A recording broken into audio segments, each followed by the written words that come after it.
Hi, I'm Chris Newth. I'm from Project Blinds and we're here at the Kensington building in London.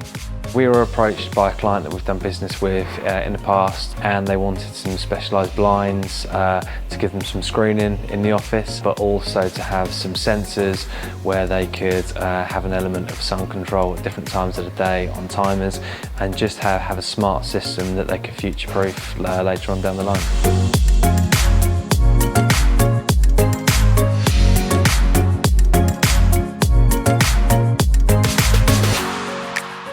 They needed a solution that was going to provide them with anti-glare, because there's multiple screens in here.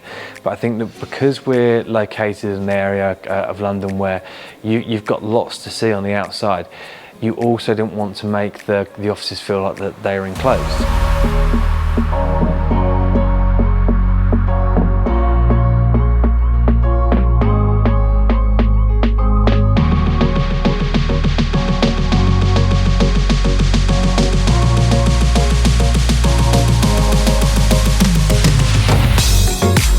There's a number of different products that are available on the market. We've used Umbra in the past. They're tried and tested. The design is very sleek, the support is very good, and knew that they had the capability to assist to make sure that the project ran smoothly from start to finish.